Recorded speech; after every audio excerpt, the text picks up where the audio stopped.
Now that we have all the stretchy bones set up, what we need to do is go around and start parenting things together so everything follows.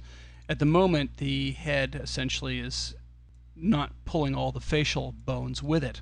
So what we need to do is we need to parent off essentially all the point helpers off to some sort of base node. We're going to use the node that the jawbone is lined up to and get all the, basically make sure that is the root node of the entire face. As opposed to the head joint. Could be the head joint as well, doesn't really matter. We're going to set that up just so that everything is going to that to start with, and then we'll go around, we'll start working with it from there and making sure that other controls are parented to the correct things as we go and we start resetting things up. So I want to grab all of the point helpers, and essentially the joints right now sit outside of the hierarchy. They could be eventually parented down to, they could be parented this, I guess, the root of each chain, or down to the base node of the character, just about wherever you like. But right now the joints are actually all sitting outside of the hierarchy. But they'll all now follow with it and follow along with it because they're all constrained up to the point helpers. Now the next thing to do is let's get the jawbone working a little bit. And what we'll do is we'll grab some of the ones around the mouth and let's just parent them directly up to the jawbone, let's say, and we can actually see the jawbone working a bit. And this will probably change a fair bit from as we go, as we start to hook up the rest of the mouth and get things flowing and working with control objects and blended between other constraints to make sure that when we pull one, it might pull others a little bit and push and pull everything. So let's just directly connect these ones up to the jawbone. Just have to change my selections again. And now we can actually go in and we can open the jaw. Now you can see the skins being pulled here. I haven't skinned any of these joints yet. That happens to just be the skinning to the jawbone that was there from the previous lesson on doing the morph system. So that all works and flexes as it should. What we should do now is we should go in and we should do a little bit of skinning for the face and get the at least the base of the skinning down, so that we can start seeing the kind of interaction we're going to get between the joints and the skin. So then when we start applying facial controls, we'll have a better idea of what they're going to do and how they're actually going to react, and how much we should be pulling and stretching joints to get the kind of facial expressions that we're looking for. So I have the head currently frozen. I'm just going to go in and unfreeze it. And I'm just going to also turn off the see-through mode. And in the modifier and the skin, we're going to have to go through and add all of the joints in, and then set all the envelopes. What I'm also going to do is I'm going to reset the front of the face, all the vertices in the front of the face, so that we can just use envelopes to start with and get them all sort of semi-set up with envelopes. So again, with vertices filtered in skin, I'm going to go in, I'm going to pick all the vertices in the front of the face, and I'm going to hit the reset on them, reset selected vertices. The reason I'm going to do this is all these vertices were baked at the skinning level when all the weights were baked down when we did all the initial skinning of this character in the previous DVDs. So now we need to release the vertices so that envelopes can take effect in the face again. It's just going to be a faster way of getting a nice soft areas around the joints to start with. So I want to say reset selected vertices, and I'm also going to turn on show envelopes so that we can actually see all the envelopes again. Now this face obviously has, the head has some major control over all the face areas. So what I'm going to do now is I'm going to go around and I'm going to add all of the bones in that I've created. And currently they're not named, so that's going to be a hard task. So I'm going to go in and name all the joints in the face first. And then I'm going to add them all into skin. And I'm going to set the envelopes, and I'll go ahead and do that and then just show you what I've done just to save time, because this is just a very preliminary skinning stage.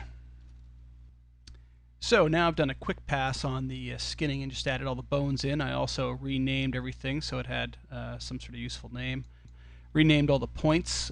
Probably should have done some of this ahead of time. If I'd named all of the bones initially, and then in our script that created all the point helpers and all the constraints, actually had it name the points based on the name of the bone as it went, would have been a lot easier. In this case, I just tacked a PT on the end of each point helper instead of trying to parse out the bone portion of it, the BN portion, which I normally do actually. But I just went through and I actually wrote a script. I selected all the bones and pulled the position constraint node from each of them and renamed it that way. So did a quick little script that got through it pretty quick. It is actually a very fast one, and can be seen right here. So you've got 4x and selection do, and I threw a try catch in case I grabbed some of the wrong bones. The point, go into each bone, get the position controller, and use get node command from the controller, the position constraint, and the first one in the list, which is the only one. Get that node and then rename it based on the name of the bone that we're currently looping through. And I threw a catch after it. So that was a really quick, fast one I used just to speed up that workflow a little bit. And of course I use the rename objects utility to be able to go in and rename all the bones en masse and give them some sort of reasonably logical naming conventions right and left and around the mouth and whatnot, and around the eyes and everything, so that we could pick and choose them by name a bit easier. So in Skin, I reset all those vertices in the front, and what I did is I simply went in and I set up all of the envelopes, and I just gave them this completely default size and copied and pasted that envelope to every single joint that I've added. And so there's lots of overlap, and it's all sort of soft and gushy and doesn't work very well. But I think it'll get the point across when you see how it works already.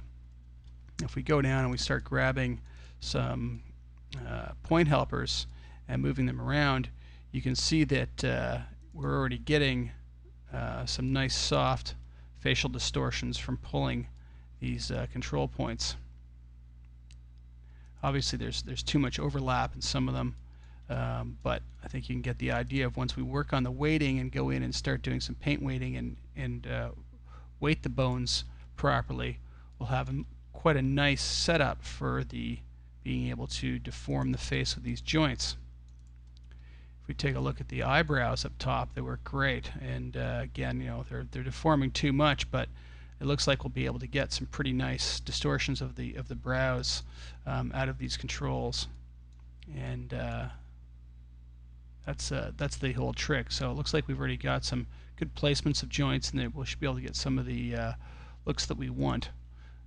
And one of the advantages of doing a bone-based rig, or a rig as opposed to a morph-based system, is that with a morphing, once you've created your morph targets and you've got your targets, even with a blended system, there is a limitation as to what you can achieve with it, especially when morph targets start to interact and sort of crush into each other.